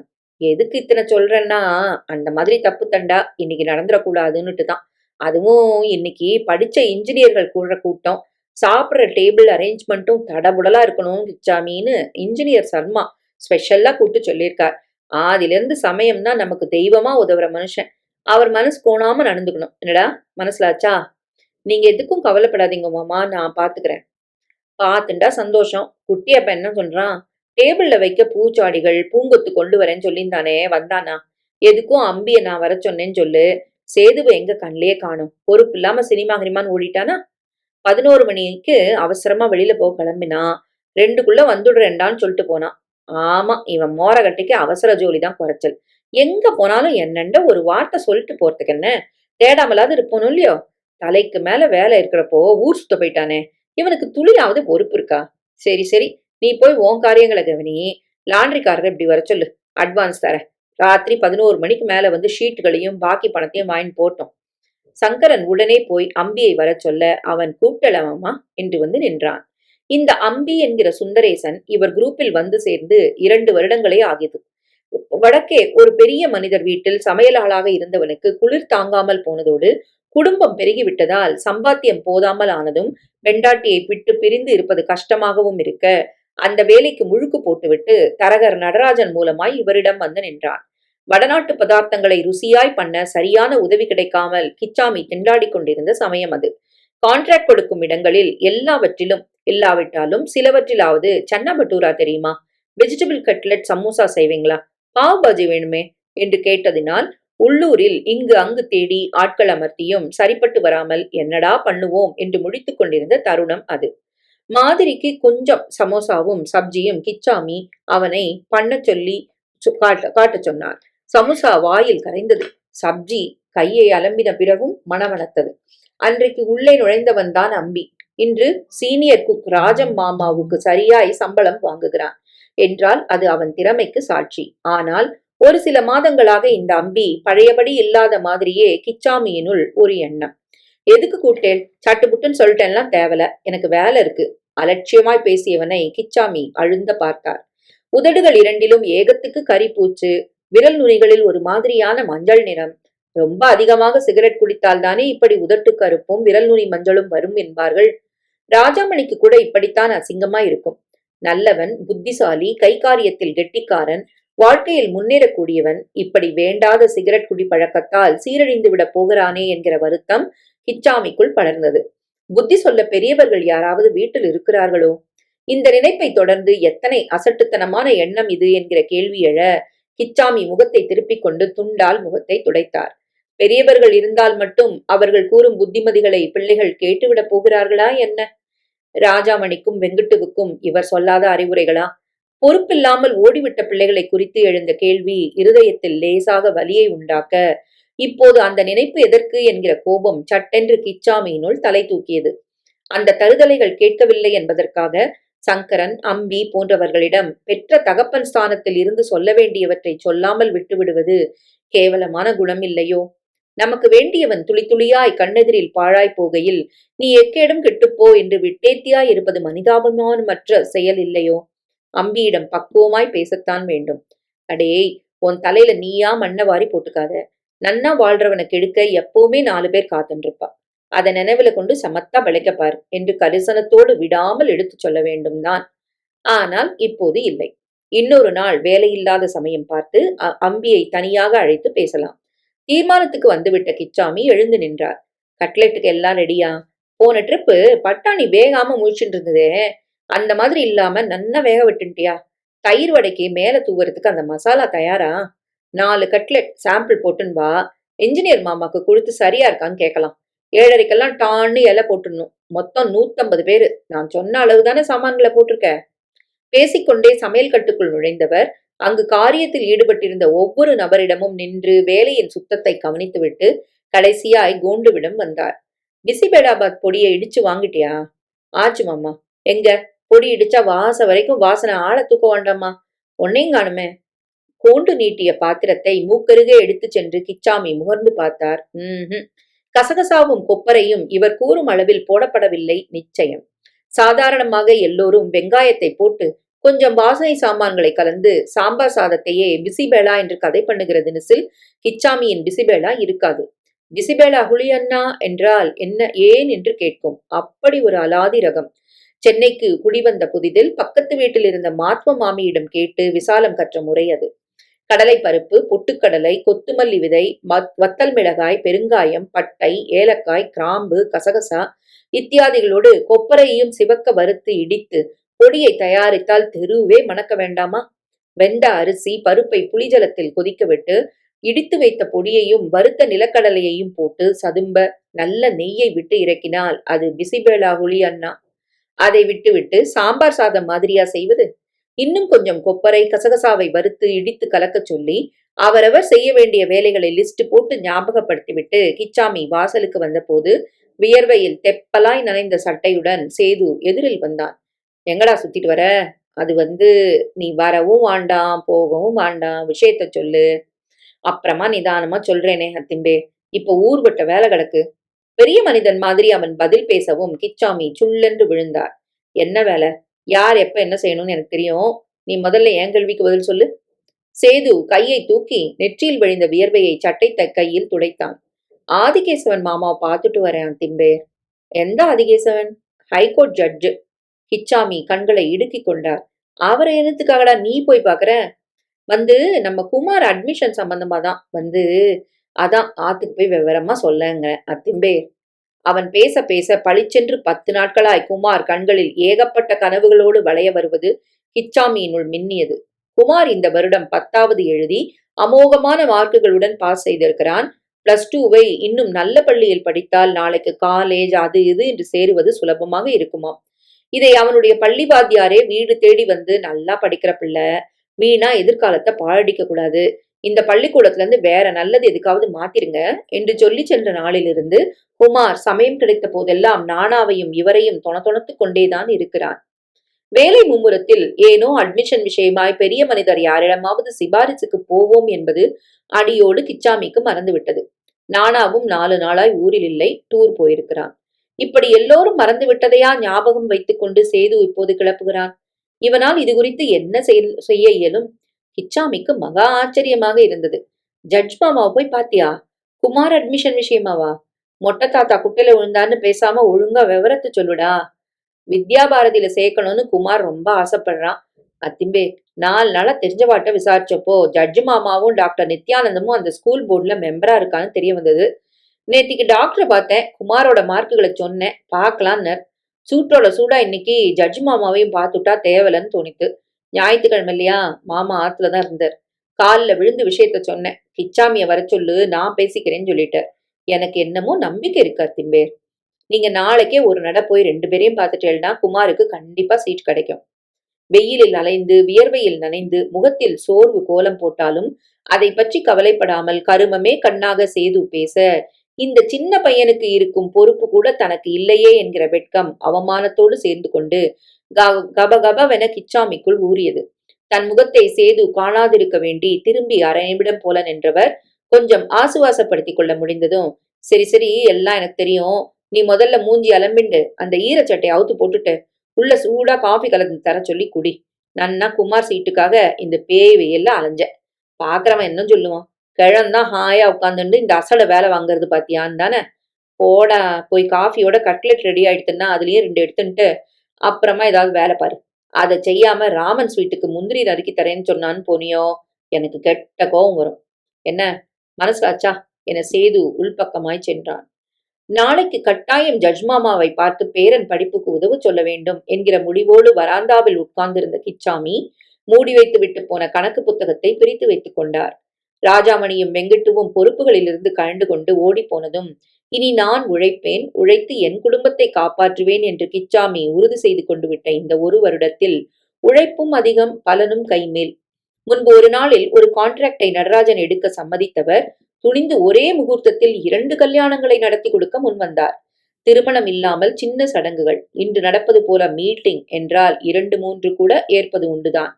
இன்றைக்கு காலையில் ராமச்சந்திரன் வீட்டு கிரகப்பிரவேச விழா அடையாறில் விடிகாலை முகூர்த்தம். சுமார் 200 பேருக்கு காலை டிஃபன் மட்டும்.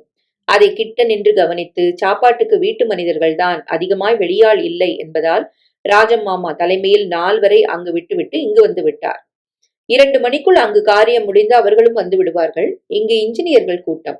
150 நபர்களுக்கு அதிகமாக வடநாட்டு ஐட்டங்களோடு சாப்பாடு. வெள்ளை சொல்லையாய் உடை அணிந்து உறக்க பேசி அமர்க்களம் பண்ணாமல் நாசுக்காய் செய்ய வேண்டிய காரியம். இந்த 1 வருடத்தில் இப்படி மூச்சு முட்ட வேலை பண்ணுவது பழகிவிட்டதால் எதை கண்டும் மலைத்து போவது என்பது பழங்கதையாகிவிட்டது. இல்லாவிட்டால் 4 குழந்தைகளை கொண்ட அந்த குடும்பத்தை நானாவின் வருமானத்தில் சமாளிப்பது என்பது சாத்தியமா என்ன? நானாவும் சேதுவும் 2 பக்கமும் கிச்சாமியை தாங்கும் தூண்களாக இருக்கலாம். ஆனாலும் அஸ்திவாரம் என்னவோ இன்றைக்கும் கிச்சாமியின் உழைப்புதான். அவர் கொண்டு வரும் பணம்தான். கிச்சாமியின் புத்தி கணக்கு புத்தகத்திலிருந்து பேரன் பேத்திகளிடம் தாவியது. குமாரை நன்றாக படிக்க வைப்பது எவ்வளவு முக்கியமோ அதைவிட முக்கியம் உடனடியாய் சின்ன பாப்பாவுக்கு ஒரு வழி பண்ணுவதும். பீர்க்கங்காய் வளர்த்தியோ பெண் வளர்த்தியோ என்பது போல நாளுக்கு நாள் திடுதிடுவென வளரும் வயது, உடம்போடு யாருக்கும் அடங்காத பிடாரித்தனமும் எதிர்த்து பேசுவதும் கூடிக்கொண்டே வருகின்றன. இதெல்லாவற்றையும் விட சின்ன பாப்பாவின் கை நீளமாகி கொண்டு வருகிற மாதிரி ஒரு உறுத்தல். இது நிஜமா பொய்யா? போன வருடம் 400 ரூபாய் காணாமல் போனதை தொடர்ந்து சின்ன சின்னதாய் சில்லறை திருட்டுகள். அப்படியானால் தான் சந்தேகப்பட்ட ரீதியில் ராஜாமணி குற்றவாளி அல்லவா? அப்புறம் போன மாசம் 50 ரூபாய் இறக்கை முளைத்து பறந்து போக தாளமாட்டாமல் அத்தனை பேரையும் நிற்க வைத்து கிச்சாமி கத்திவிட்டார். முகம் சிவக்க சேதுவும் நானாவும் படபடக்க, குமார் ரோஷத்தில் கண்கலங்க, மற்ற குழந்தைகள் விழிக்க, சின்ன பாப்பா மட்டும் அலட்சியமாய் உங்களால என்ன செய்ய முடியும் என்கிற திமிருடன் ஏறிட, அப்போதுதான் முதல் முறையாய் அடிவயிற்றில் பயம் முடிச்சு போட பேத்தி மேல் கிச்சாமிக்கு சந்தேகம் எழுந்தது. ஓ, இந்த ஈனகுணமும் இவளிடம் தலையெடுக்கிறதா? புது தாவணி, ஸ்லைடு, கழுத்து மணிமாலை, மேட்னி ஷூ, சன்னமாய் மணக்கும் சென்ட். ஏதுடி என்றால் பதில் தயாராக இருக்கும். சிநேகிதி வாங்கி தந்தா. டிரான்ஸ்போர்ட் மேனேஜர் ஆத்துல கருவடாம்பிழிய உதவி பண்ண மாமி வாங்கி கொடுத்தா. வெங்கட்டு மாமாவா கடத்தெருல பார்த்தேன், 10 ரூபா பணம் கொடுத்தார், அதுல மாலை வாங்கினேன். இப்படி இதில் எது நிஜம் எது பொய் என்று யார் எவ்வாறு தீர்மானிப்பது? எங்கள் வீட்டு பெண்ணுக்கு இதை வாங்கி கொடுத்தீர்களா என்று அயலாரிடம் விசாரிப்பது அசிங்கமில்லையோ? சின்ன பாப்பாவை இப்படியே விட்டு வைப்பதும், பெரியவர்களாய் பெண்கள் யாரும் இல்லாத வீட்டில் நாள் பூராவும் தனியாய் இருக்க விடுவதும் தவறு என்று அடிக்கடி எழும் எண்ணம் இப்போது கிளம்பி ஆளை பிராண்ட கிச்சாமி சுவரில் சாய்ந்து கண்களை மூடிக்கொண்டார். என்ன செய்யலாம்? பேசாமல் முன்பு தீர்மானித்த தினசில் சங்கரனுக்கு கல்யாணம் பண்ணி கொடுத்து விடலாமா? மேஜை உத்தியோகம் கிடைக்காவிட்டால் என்ன? இன்று என்ன குறைந்து விட்டான்? அவன் தாய் ருக்குவிடம் சென்று, அம்மாடி, என் நிலைமைய புரிஞ்சுக்கோ. பெண்கள் யாரும் கண்காணிக்க இல்லாம சின்ன பாப்பாவை வீட்டுல வச்சிருக்கிறது ரொம்ப சிரமமா இருக்கு. நீ மனசு வச்சா என்னுடைய இந்த அவஸ்தை குறையும்னு மனம் விட்டு பேசிடலாமா? யோசிக்க யோசிக்க இருக்கும் நிலையில் இதைவிட நல்ல முடிவாக வேறு எதுவும் எடுக்க முடியாது என்பது புரிய, சுபஸ்ய சீக்கிரம் என்பதற்கு ஏற்ப மறுநாளே தனக்கு வேண்டியவர், நிதானமானவர், சரியான ஆலோசனை கூறக்கூடியவர் என்கிற நம்பிக்கையோடு அலமேலு அம்மாவிடம் இது குறித்து பேச, அவளும் பேஷா பண்ணலாம், உடனே முனைஞ்சிடுங்கோ மாமா என்று பச்சை கொடி காட்டினாள். அந்த புதன்கிழமை ராகு காலம் நடந்த பின்னர் ஒரு சீப்பு வாழைப்பழம், பூ, வெற்றிலை பாக்கு, மஞ்சள் வகையராக்களுடன் கிச்சாமி 4வது வீட்டில் இருந்த சங்கரனின் தாயாரை தேடி போனார். ஒரு பக்கமாய் சங்கரனும் ருக்குவும் நிற்க, சுற்றி வளைக்காமல் மனதில் இருந்ததை சொன்னதோடு, சின்ன பாப்பா என் பேத்திங்கிறதுக்காக தலையில தூக்கி வச்சுன்னு இல்லாததையும் பொல்லாதையும் சொல்ல நான் விரும்பல. சின்ன பாப்பாவுக்கு குணம் அத்தனை போதாதுதான். வாய் துடுக்கும், வணங்காமுடித்தனமும் ஜாஸ்தி. இது உங்களுக்கே தெரிஞ்சிருக்கும். ஆனாலும் சங்கரனோட இயல்பான ஆம்பளத்தனமும் உங்க அன்பும் அவளை மாத்திடுங்கிற நம்பிக்கை எனக்கு இருக்கு. எனக்காக எந்த முடிவுக்கும் நீங்க வருவாண்டாம், எதுனாலும் தயங்காம சொல்லுங்க என்றும் வெளிப்படையாக பேசியதும் ஒரு சில நிமிடங்களுக்கு அங்கு மௌனம் படர்ந்தது. ருக்கு மகனை பார்த்தாள். அவன் உங்கள் விருப்பம் எதுவானாலும் எனக்கு சம்மதம் என்கிற பார்வையுடன் நிற்பதை புரிந்து கொள்ள முடிந்தது. புருஷன் அகாலமாய் போனதிலிருந்து ஆபத் பாந்தவராய் தங்களுக்கு உதவும் கிச்சாமிக்கு இந்த சம்பந்தத்துக்கு சரி என்று சொல்வதன் மூலம் தங்கள் நன்றிக்கடனை செலுத்த வாய்ப்பு கிடைக்கிறது என்பதை உணர்ந்தவளாய் அகம் முகம் மலர, இதுக்கு நாங்க கொடுத்து வச்சிருக்கணுமாமா என்று ருக்கு சொன்ன நொடியில் வாழ்க்கை அத்தனை கருமையாக இல்லாத மாதிரி சின்ன பாப்பாவுக்கு ஒரு வழி பிறந்தது போலவே மங்களம் சுந்தரையும் ஆளாக்கி விடுவது சுலபம்தான் என்று சொல்கிற தினசில் கிச்சாமியினுள் ஜனித்த தன்னம்பிக்கை அவர் கண்களில் வெளிச்சமாகவும் உதட்டில் புன்னகையாகவும் தன்னை வெளிப்படுத்திக் கொண்டது. சின்னதாக வெள்ளித்தட்டு, தயிர்கிண்ணம் சைஸில் ஒரு சந்தன பேலா, குங்குமச்சிமிழ், 1 கிலோ தலா சர்க்கரை, கல்கண்டு, பழ வகையராக்கள், வெற்றிலை பாக்கு, மஞ்சள், பூ, 4 தேங்காய், அப்புறம் தட்டில் வைத்துக் கொடுக்க 1000 ரூபாய் போதாதா? பேப்பர் பேனாவை வைத்துக்கொண்டு பேத்தியின் நிச்சயதார்த்தத்துக்கு தான் செய்ய வேண்டியவற்றை குறித்து கொண்ட கிச்சாமி அது சம்பந்தமாய் யாரிடமாவது பேசினால் தேவலை என்று தோன்ற நானா என்று அழைத்தார். அவன் இல்ல அத்திம்பேர், கிராப் வெட்டிக்க சலூனுக்கு போயிருக்கான், ஏதாவது வேணுமா?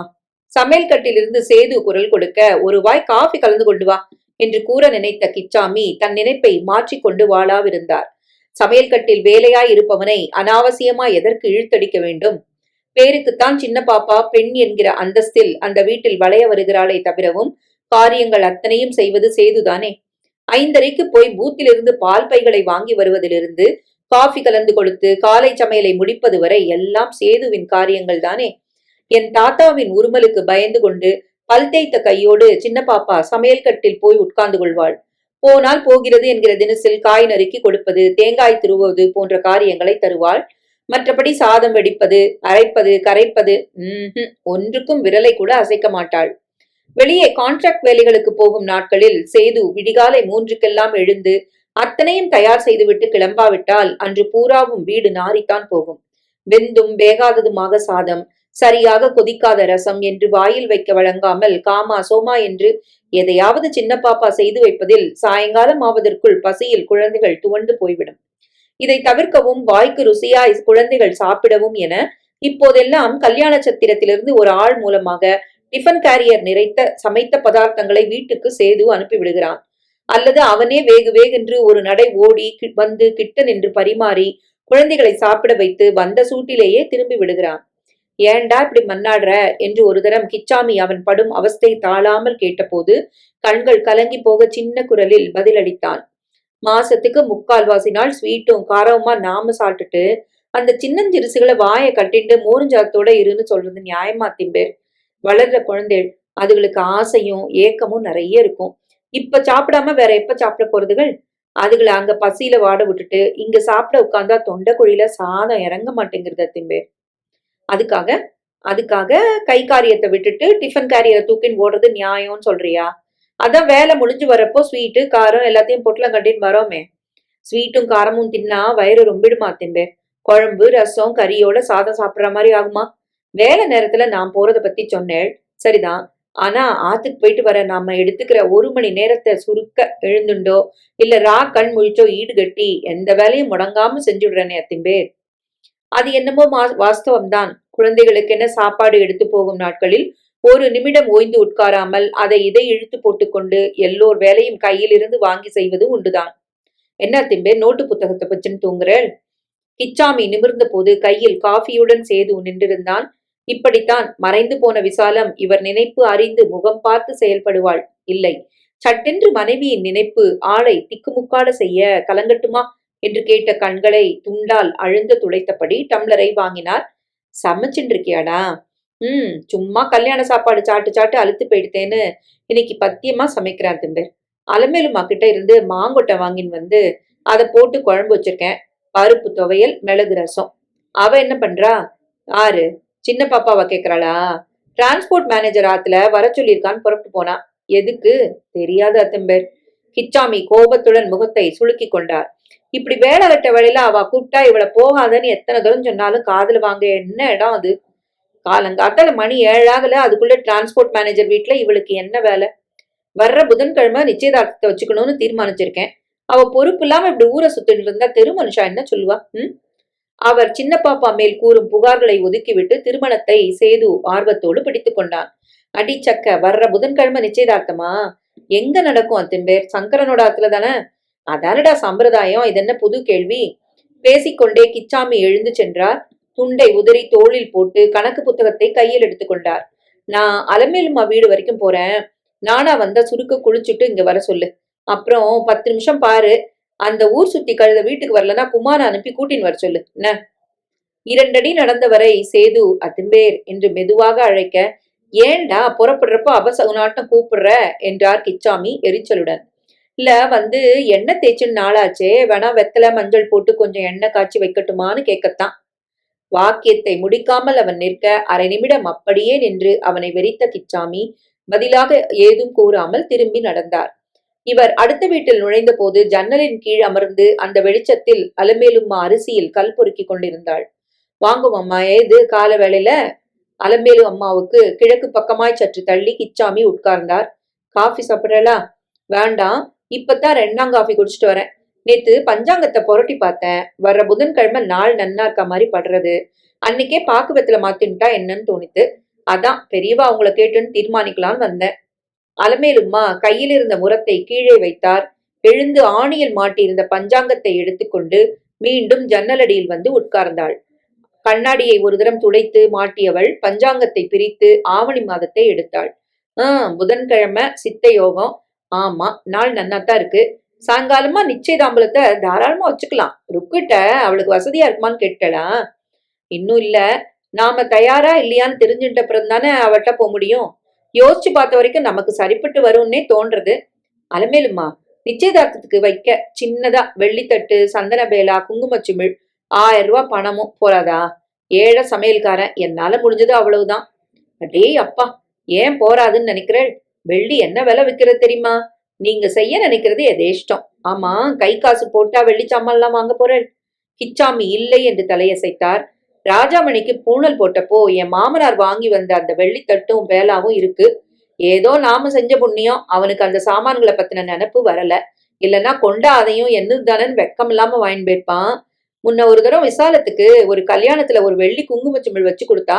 3ஐயும் கடையில கொடுத்து பாலிஷ் போட்டுட்டா புதுசு மாதிரி ஆயிடும். தட்டுல வைக்க 1000 ரூபாய் பணமும் பாக்கி செலவுக்கு 300 ரூபாயும் தயார் பண்ணிட்டா அன்னை பொழுத சமாளிச்சுடலாம். அலமேலும்மா நிறைவுடன் சிரித்தாள். எல்லாத்தையும் ரெடியா வச்சுட்டு தான் திட்டம் போட்டிருக்கேன்னு சொல்லுங்க. திட்டமும் இல்ல கிட்டமும் இல்ல. நிச்சயதார்த்தம்னு பேச்சு வந்ததும் யோசனை பண்ணி பார்த்தப்போ இப்போதைக்கு இதுதான் சரின்னு தோணித்து. முகூர்த்தத்தை எப்ப வச்சுக்கிறதா உத்தேசமாமா? யோசிக்கணும். அடுத்து வர முகூர்த்தங்களுக்கெல்லாம் வரிசையா கான்ட்ராக்ட் ஒத்துண்டாச்சு. அதனால உடனடியா முடியாது. புரட்டாசிக்கு மேல ஒரு முகூர்த்தத்தை பார்த்து மத்தவா எல்லாருக்கும் தோதுப்படுமான்னு யோசனை பண்ணின்னு தான் ஏற்பாடு பண்ணணும். நான் மட்டும்னா எப்படியோ சமாளிச்சுடலாம். எங்க குரூப்பே சம்பந்தப்பட்ட விஷயம் இல்லையா? நடராஜனை கலந்துக்கணும். நல்ல கான்ட்ராக்ட் வர்றப்போ அதை மாட்டேன்னு தள்ளிட்டு இதை ஒப்புத்துக்க முடியாது. நான் சொல்றது புரியறதுன்னோ? ஏன் புரியாம? தொழிலுக்கு நஷ்டம் இல்லாம இருக்கணும்னு சொல்றேன். அது நியாயம் தானே? அது மட்டும் இல்ல அலமேலும்மா, உங்ககிட்ட சொல்றதுக்கு என்ன? கைவசம் சேர்த்து வச்சதுன்னு எதுவும் இல்ல. 3 மாசத்துல நிறைய உழைச்சு கொஞ்சமாவது சேர்த்தாதான். சார், என்கிட்ட இத்தனை இருக்கு, இவ்வளோ குறையறது, நீங்க உதவ முடியுமா? 4 பெரிய மனுஷலாண்ட போய் கேட்க முடியும். அலமேலும்மா நழுவி விட்ட முட்டாக்கை இழுத்து விட்டு கொண்டாள். முன்னால் சாய்ந்து சின்ன குரலில் கேட்டாள். மூத்த பிள்ளைகளை எதுவும் கேட்கறதா இல்லையா? இந்த பேச்சை விட்டுட்டு வேற ஏதாவது பேசுங்கோ என்கிற பார்வையை கிச்சாமி பார்க்க அலமேலும்மா தொடர்ந்தாள். நானா ஆபீஸ்ல முன்பணம் கேட்டா கொடுக்க மாட்டாளமாமா? இது பத்தி நானாவே என்னண்ட பேசின அலமேலும்மா. 6000 ரூபாய் கிடைக்குமா? ஆனா லோனுக்கு அப்ளை பண்ணி அது கைக்கு வர 1 மாசத்துக்கும் மேலேயே ஆகுமா? பரவாயில்ல, நிச்சயதார்த்தம் பண்ண கையோட அப்ளை பண்ணா மெதுவா கல்யாணத்துக்குள்ள வரட்டுமே. என்னென்ன செய்யறதுன்னு தீர்மானிச்சலா? ஏதோ குருட்டு கணக்கு போட்டு பார்த்தேன். கைக்கு ஒரு ஜோடி வலை, காதுக்கு தங்கத்தோடு, 1 பவுன்ல திருமாங்கல்யம், மாப்பிள்ளைக்கு 3/4 சவரன்ல மோதிரம். இதுவே கிட்டி முட்டி 5 சவரன் ஆயிடுறது. இதுக்கு மேல அகல கால் வைக்க என்னால முடியாது அலமேலும்மா. பவுன் கிட்டத்தட்ட 1700 ரூபாய் வைக்கிறது இந்த காலத்துல. அவ்வளவா? அந்த கணக்குல பார்த்தா 10,000 ரூபாய் இதுக்கும் பாத்திரம் வகைராக்களுக்குமே வைக்க வேண்டி வருது. விசாலத்தோட நகை எதுவும் கைவசம் இல்லையா மாமா? கிச்சாமி நீளமாய் பெருமூச்சொன்றை வெளியிட்டார். ஒன்னொன்னா உருவி வித்து சாப்பிடத்தானே சரியா இருந்தது அலமேலும்மா. அவளோட திருமாங்கல்யம் அப்படியே இருக்கு. ஆனா அதை நானா பொண்டாட்டிக்குன்னு வச்சிருக்கேன். மாமியார் ஞாபகமா அவளுக்கு ஏதாவது கொடுக்க வேண்டாமா?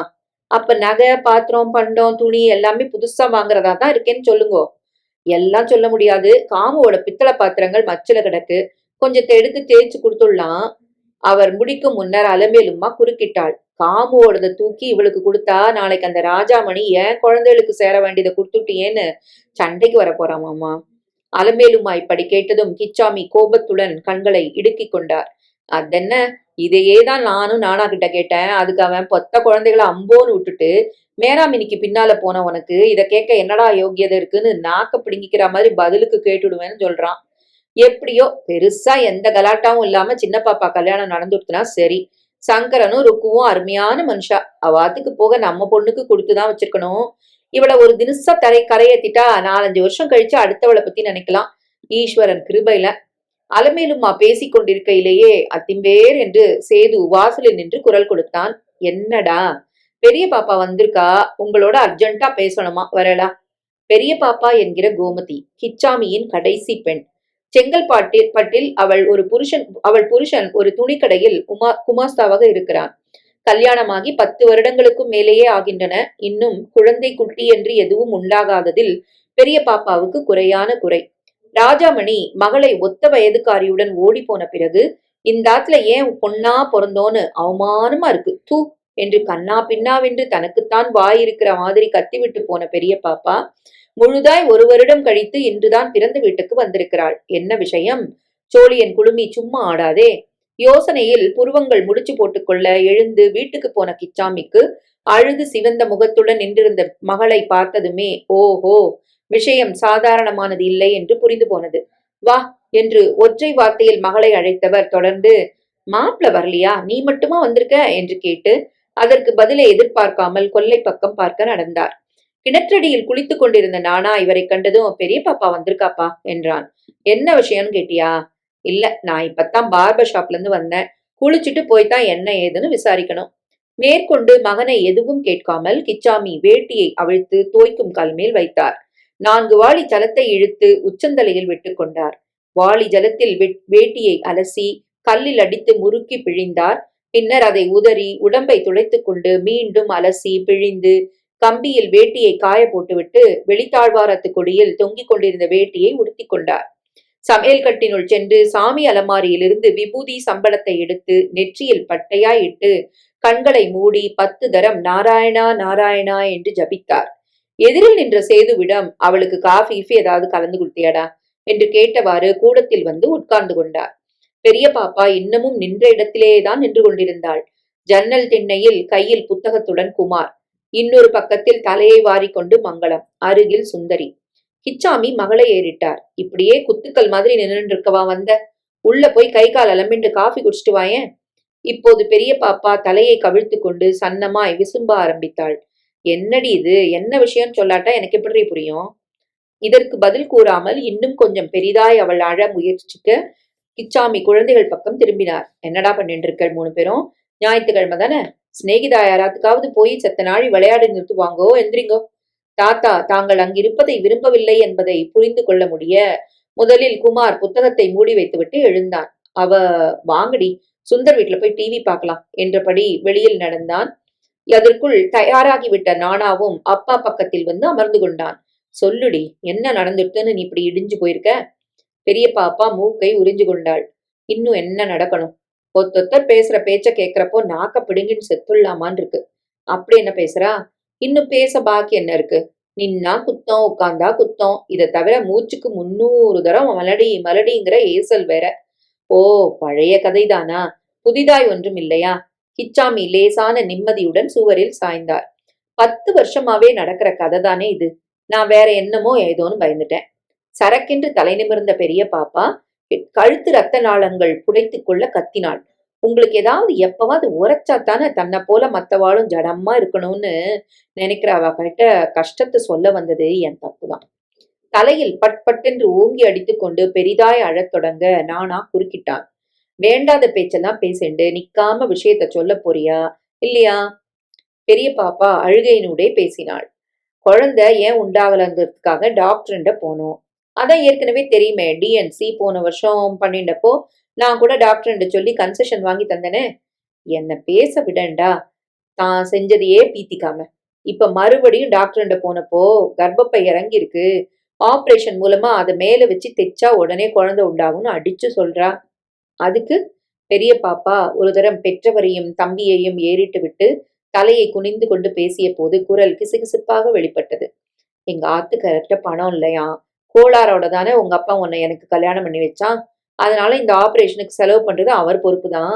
சாமர்த்தியம் இருந்தா போய் அவர்கிட்ட பணம் வாங்கிட்டு வந்து பண்ணிக்கோ, இல்லாட்டா அங்கே போயிடு. நான் 2ஆம் கல்யாணம் பண்ணிட்டு குழந்தை குட்டிகளோட நிம்மதியாவது இருக்கேன்னு சொல்றார். ஈஸ்வரா! உறக்க முணுமுணுத்த கிச்சாமி துண்டால் பின்கழுத்தை துடைத்துக் கொண்டார். அவர் மனநிலை புரிந்தா மாதிரி நானா கேட்டான். என்னடி இது அநியாயமா இருக்கு? கல்யாணம் ஆகி 10 வருஷம் ஆகியும் இப்படி மாமனாரண்ட பணம் கேட்க உன் புருஷனுக்கு அவமானமா இல்ல? கேக்குறப்பெல்லாம் தூக்கி கொடுக்க இங்க என்ன கொட்டியா வச்சிருக்கு? அவன் தான் போன்னு சொன்னான்னா நீயும் அத்தனையும் தொடச்சு போட்டுட்டு வந்து நிக்கிறியே, உனக்கு வெக்கமா இல்லையா? பெரிய வெக்கம் மானம். அங்க அடி உதையில உயிர் போறப்ப இதத்தான் யோசிச்சுட்டு இருப்பாளாக்கும். உங்களால முடியாதுன்னா ஒரு பாட்டில் மூட்டைப்பூச்சி மருந்தை வாங்கிட்டு வந்து கொடுத்துடுங்கோ, குடிச்சிட்டு இங்கேயே செத்து விழுந்துடுறேன். மறுபடியும் குரல் ஓங்க பெரிய பாப்பா கத்தி அழ அடுத்த எதிர் போர்ஷன் குடித்தனக்காரர்கள் வாசலுக்கே வந்து நின்று வேடிக்கை பார்க்க முற்பட்டார்கள். இந்த கலாட்டா காதில் விழுந்து விட்ட தினசில் வேகமாய் அலமேலும்மா உள்ளே வந்தாள். அரைந்து வாசல் கதவை சாற்றினாள். ஒரு சில நிமிடங்களுக்கு அங்கு பெரிய பாப்பாவின் விசும்பலை தவிர மௌனமே நிலவியது. எதுக்காக மாமா இவளை இப்படி கண்கலங்க விடுறேள்?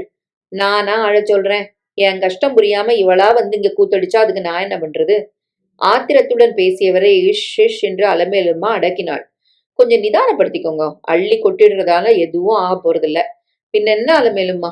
சின்ன பாப்பாக்கு நிச்சயதார்த்தத்தை வச்சு அதை ஒப்பேத்தணுமே, அப்புறம் கல்யாணத்தை செஞ்சானுமே, யார் காலில் போய் விழலாம் நானே தசை தெரியாம தடுமாடின்னு இருக்கேன். இவன் என்னடானா திடும்னு வந்து ஆபரேஷன் செலவுக்காக பணத்தை கொடுன்னு கழுத்தை நெரிக்கிறா. இது உங்களுக்கே நியாயமா படுறதா? குடும்பம்னா நாலும் தான் இருக்கும். நிதானமா விசாரிங்க மாமா. ஏண்டி பெரிய பாப்பா, உன் ஆபரேஷன் செலவு அப்பாதான் கொடுக்கணும்னு உங்க ஆத்துக்காரர் தீர்மானமா சொல்லிட்டாரா? அழுவதை நிறுத்தாமல் பெரிய பாப்பா தலையசைத்தாள். இன்னும் 1 வருஷம் பாப்போம். அதுக்குள்ள நீ உண்டாகலன்னா வேற பொண்ணு கூட சீர்சனத்தியோட தயாரா வச்சிருக்கோம்னு மாமியார் வாய்க்கு வாய் சொல்றா. ஆஹ் ஆபரேஷனுக்கு என்ன ஆகுமா? டாக்டர் கேட்டியா? 1500 ஆகுமா? கிச்சாமி கோபத்துடன் எழுந்து நின்றார். அடி செருப்பால, மனுஷன் 1000 ரூபாய் சம்பாதிக்க என்னமா லோல் பட வேண்டியிருக்குங்கிறத மனசுல நினைச்சு பாத்தியா? மாமா சித்த சும்மா இருக்கலா? பின்ன என்னம்மா, இருக்கிறத தூக்கி விளண்ட கொடுத்துட்டா நிச்சயதாம்பூலத்தை நிறுத்திட வேண்டியதுதான். அடராமா, நான் சொல்றத காதுல வாங்கிட்டு அப்புறமா அபசமுன்னா பேசுங்களேன். அதட்டலாய் பேசின அலுமேலும்மா நானா பக்கம் திரும்பினாள். உன்னால டாக்டர்கிட்ட பேசி தொகையை குறைக்க வழி பண்ண முடியுமா நானா? கிச்சாமி அலுப்புடன் சூழ் கொட்டினார். அலமேலுமா, நீங்க போகாத ஊருக்கு வழி தடுறேள். அவ 500ல முடிச்சிடுறேன்னு சொன்னா கூட இப்ப என்னண்டா அது கிடையாது. ஆமா, என்னால முடிஞ்சதை அவளுக்கு நான் அப்பவே பண்ணிட்டேனே. 3 பேத்திகளை சுமக்கிற என்ன இன்னும் இவளுக்காக தழைய சொன்னா அப்புறம் சரி பண்ண முடியாதபடி 2ஆ உடைஞ்சு போயிடுவேன். இவ ஊருக்கு போட்டோம், அங்க என்ன வேணா நடக்கட்டும். மூத்தவ சீதாலட்சுமி மாதிரி இவளும் போயிட்டான்னு நினைச்சு தேத்திக்கிறேன். இவதான் புத்தி கட்டுத்தனமா பேசுறானா நீங்களும் சேர்ந்துக்காதீங்க. என் நிலைமையை புரிஞ்சுக்கோங்க தயவு பண்ணி. 2 கரங்களையும் கூப்பி நான் தழுதழுக்க பேசிவிட்டு கதவை திறந்து கொண்டு கிச்சாமி வெளியில் போனதும், அலமேலும்மா நீ தைரியமாரு, ஒரு வழிய பகவான் காட்டுவான் என்று பெரிய பாப்பாவிடம் கூறிவிட்டு தன் வீட்டுக்கு வந்தாள். மதியம் பூராவும் என்னவோ தனக்குத்தானே யோசனை பண்ணியவள் பெட்டியில் இருந்த கவரை எடுத்துக்கொண்டு கிச்சாமியின் வீட்டுக்குள் மறுபடி வந்தபோது கடிகாரம் மணி 4 என்றது. காசிக்கு போகணும்னு துளி துளியா சேர்த்து வச்சது 1000 ரூபாய் இருக்கு. இப்ப எனக்கு காசிக்கு என்ன மொட? பெரிய பாப்பா ஆபரேஷன் ஆகி அடுத்த வருஷமே புள்ள ஒன்ன புத்துண்டா, அது காசிக்கு போறதை விட அதிகமான திருப்தியை தரும். இத பிடி நானா, டாக்டர்கிட்ட பேசி நல்ல விதமா அவளுக்கு ஆபரேஷனை முடி, எப்ப முடியுமோ அப்ப திருப்பி தந்தா போதும். சற்றும் எதிர்பாராமல் அலமேலும்மா மூலம் பெரிய பாப்பாவின் பிரச்சனை தீர்ந்துவிட இனி சின்ன பாப்பாவின் நிச்சயதார்த்தத்தை திட்டமிட்டபடி நடத்திவிடலாம் என்று அந்த நிமிடம் கிச்சாமிக்குள் எழுந்த சந்தோஷத்துக்கு ஆயுசு சரியாக 2 நாட்களே. ஏனென்றால் அந்த செவ்வாய் இரவுதானே இந்த கல்யாணமும் வேண்டாம், ஒரு மண்ணாங்கட்டியும் வேண்டாம் என்று சினிமாவில் நடிக்கும் ஆசையில் சின்ன பாப்பா வீட்டை விட்டு ஓடிப்போனாள்.